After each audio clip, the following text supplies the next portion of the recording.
Chemistry की ये professor याद हैं? नाम ममता पाठक।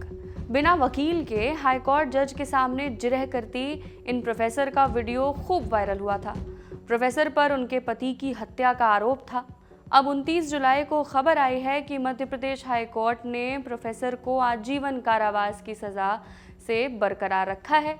क्या है पूरा मामला, चलिए शुरुआत से आपको हम बताते हैं। ममता पाठक मध्य प्रदेश के छतरपुर में एक सरकारी कॉलेज में केमिस्ट्री की टीचर थी। उनके पति थे डॉक्टर नीरज पाठक, जिले के सरकारी अस्पताल में चीफ मेडिकल ऑफिसर। जानकारी के मुताबिक दंपति के बीच लंबे समय से विवाद चल रहा था। साल 2021 में डॉक्टर नीरज पाठक की उनके घर में रहस्यमयी परिस्थितियों में मौत हो गई।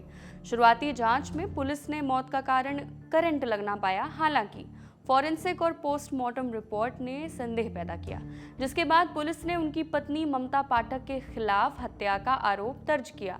अब साल 2022 में छतरपुर सेशन कोर्ट ने ममता को हत्या का दोषी मानते हुए उम्र कैद की सजा सुनाई थी, जिसके बाद मामला हाईकोर्ट पहुंचा। अब इस पूरे मामले में एक इंटरेस्टिंग एंगल और है कि सोशल मीडिया पे आप जानते ही हैं कि आज के समय में कोई भी कंटेंट वायरल होने लग जाता है और वायरल होने में ज़रा समय भी नहीं लगता। और सोचिए, अगर कंटेंट में एक आरोपी अपने ऊपर लगाए केस को खुद कोर्ट में डिफेंड कर रहा हो तो फिर वो वीडियो तो वायरल होगा ही। तो हुआ यूं कि हाईकोर्ट में सुनवाई के दौरान ममता पाठक खुद पेश हुई। उन्होंने अपनी सज़ा के खिलाफ अपील में खुद ही बहस की। सुनवाई के दौरान वो साइंटिफिक एविडेंस पर तर्क रख रही थी। अब ऑब्वियसली वो केमिस्ट्री की प्रोफेसर हैं, तो उनका एक वीडियो जिसका सोशल मीडिया पर खूब चर्चा हुआ, उन्होंने खास तौर पर पोस्टमार्टम रिपोर्ट पर सवाल उठाए। लेकिन सबूतों की स्टडी के बाद हाईकोर्ट ने कहा कि ममता के तर्क, जैसे कि शव का मुंह बंद होना, केमिकल जांच न होना, मेटल के जमाव का पता लगने के लिए इलेक्ट्रॉन माइक्रोस्कोपी न किया जाना और घर का पूरी तरह से इंसुलेटेड होना, ये सब बातें उनके पक्ष में साबित नहीं हो पाई। कोर्ट ने ये तर्क भी मानने से इनकार कर दिया कि डॉक्टर नीरज की मौत दिल के बीमारी की वजह से हुई थी। साथ ही नीरज के रिश्तेदार उसकी प्रॉपर्टी हथिया सकें, इसलिए ममता को इस केस में फंसाए जाने की बात को भी खारिज कर दिया गया। और कोर्ट ने कहा कि उनके बेटे खुद क्लास 1 वारिस हैं, एयर्स हैं, यानी उन्हें प्रॉपर्टी से कोई बाहर कर ही नहीं सकता। अब जहां तक हत्या के पीछे के इंटेंशन की बात है, तो कोर्ट ने कहा कि ममता पर वफादार न होने का शक पहले से था और उन्होंने पहले भी नीरज को मेंटली हैरेस किया था।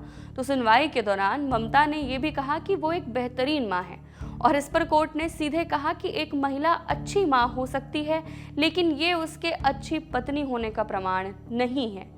कोर्ट ने अपने क्लोजिंग स्टेटमेंट में कहा, ऐसे फोटो जिसमें ममता डॉक्टर नीरज को खाना खिला रही हैं या फिर उनके साथ या अपने बच्चों के साथ नजर आ रही हैं, वो सभी पुराने समय के हैं, हाल के नहीं। दूसरी बात ये कि जब मकसद या किसी भी केस में मोटिव समझना हो तो किसी भी इंसान का हालिया यानी प्रेजेंट व्यवहार, हाल की घटनाएं ज़्यादा मायने रखती हैं, ना कि बहुत ही पहले की कोई बात।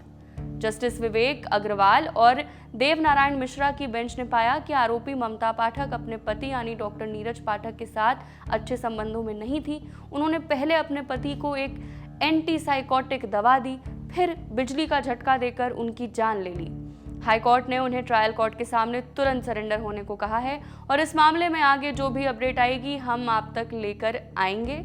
मेरा नाम है कनुप्रिया, देखते रहिए द ललन टॉप। शुक्रिया।